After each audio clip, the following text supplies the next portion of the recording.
Hi, my sweet friends, and welcome back to Crochet Every Day with Judy. I've debated whether to do this video, but it's something that weighs a bit heavily on me. It's about mental health, more specifically, depression, anxiety, OCD. They are very prevalent in my family. Especially the anxiety, the depression. It's only been in the past couple of years that I've realized the extent of the OCD in my family. And it's all things that affect me and that I suffer from. As many of you know, I lost my father to COVID in November 2020, and it hit me hard, and I went on some antidepressants for about 6 months. But even during that time, and I'm off them, and I've been off them, I feel better being off them because I didn't like the way it affected my sleep habits and my how I function during the day. So I went off them, and I am better. But I have to make myself do things. I am hesitant, even though I have this channel and I've had it for a year now. It takes a lot for me to make myself make a video of any kind. The readings are the easiest for me because I enjoy reading, I enjoy stories, so that's not quite so hard for me to do, although I will miss days because of the depression and the anxiety.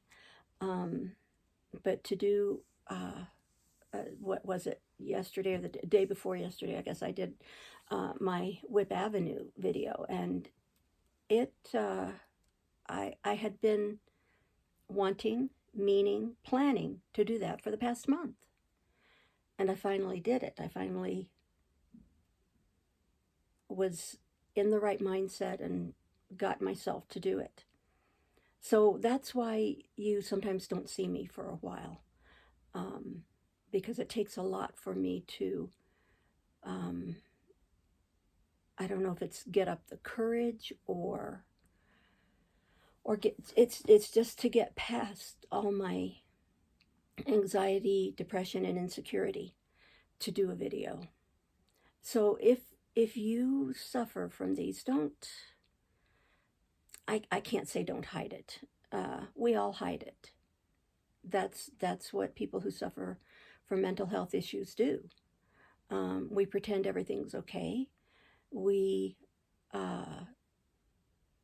don't go places where we might have to interact a lot with people. And a lot of YouTube content creators say it's so easy for them. It's really easy for them to talk to a camera. And we do it knowing that you will be watching, you will be listening. But even in those, we pretend everything's okay. And I'm not sure what I want you to take away from this, except to be gentle with those who suffer from mental health issues of all kinds. And we really do never know what another person has gone through or is going through. It's stigmatized. It's demoralized. And that makes it even harder for those of us who deal with these issues to participate in society. It's the depression just can be paralyzing. The anxiety also can be paralyzing, but it just is so hard to come out of. if you've ever had an anxiety attack or a panic attack, you will understand the feeling that you're going to die. The first time I had one, I had gone to bed. I'd been asleep for about a half hour, 45 minutes, and that was the pattern after that for my anxiety attacks. They are at night. They have been, and are at night. Excuse me. I woke up disoriented, and this is really strange. The bedroom that we had at the time had a light tan color paint on the walls. When I woke up, they looked orange. Not a bright orange, but they just had an orange tint to them. Very strange. I've never asked anyone else if they've experienced that sort of thing, but that's what happened to me the first time, and multiple times after that. And I was in my 30s when these started, and I'm 67 now, so it's been going on for a long time. But my heart started racing. I went out. You feel like you have to get up and move. It's a fight or flight feeling. And so I got up and I went out to the living room, sat on the couch, took my pulse, and it was 120. I was afraid to lay down because I thought if I did, I would die.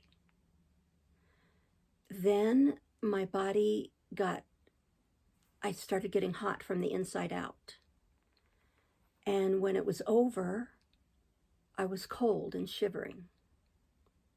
I'd be interested to know if anyone else has had these symptoms during panic or anxiety attacks. They continued. I went into some therapy, but it really didn't help a whole lot because the counselor that I went to put me in a group of people with agoraphobia, and I didn't have, and I don't really have agoraphobia. Yeah, it's not always the pleasantest feeling to be out in groups of people, but I don't have a problem going out, going to the store, grocery store, pharmacy, going to church, going to get-togethers. The older I get, not so much. But I really never had a problem being out in society. I was teaching at the time, which probably contributed to the stress. But I was put in this group with agoraphobics, and it just wasn't what I was going through, and I couldn't get that across to that counselor. I think she thought that everyone who had anxiety was agoraphobic, which, by the way, is the fear of being out in public or in society, or of going outside your home even. So I went through that counseling, but never went back to any more. The thing that I would do when I woke up with an anxiety attack, I would take 800 milligrams of ibuprofen to make my body relax so I could get back to sleep. Controversial though it may be, I have been now for several years a medical cannabis patient, mainly because of arthritis, chronic arthritis pain. But it also helps keep away the anxiety. And I take my cannabis meds mainly at night to help with the pain, to be able to sleep. I don't like to take them during the day, especially if I'm going to be driving anywhere. But if I've been out and I've gotten if I've had a lot of activity, a lot of exercise, I will be in pain. And so if I know I'm going to be staying home for the afternoon, the evening, I will take a very reduced dose of medication. But when I had started getting the anxiety attacks, that's what I would do, is I would take the ibuprofen to be able to get back to sleep. It was especially hard when I was alone that night. The kids were asleep. My husband was, at that time, he traveled the whole state of New Mexico, overseeing landfills and dumps. He worked in the state solid waste department, and so he would have to make trips all over the state, and sometimes he would be out overnight. Or he also refereed soccer, and he might have to travel 2 hours to referee an evening soccer game, and so wouldn't get back till late at night. So when I woke up with these anxiety attacks and I was the only adult in the house, it was pretty frightening. I have to admit, I called the operator once, the telephone operator, just to make sure I was still alive. I don't know, to hear another voice. It was frightening, very frightening. But most recently, I've been dealing with the depression, and that's what has kept me from making as many videos as I would like to make, from participating in a lot of maybe YouTube challenges. Crochet alongs, I'm great. I can sit and crochet. That's what I love to do. That's what keeps me sane, calms me. It's why my channel is called Crochet Every Day, because it's something that is necessary to my well-being and to my mental health. So anyway, this is just an explanation of why I may be absent from YouTube for a while at different times. It just takes a lot to do the videos. I haven't wanted to open up myself like this. I think, well, who would want to hear about this, you know? But I have seen other content creators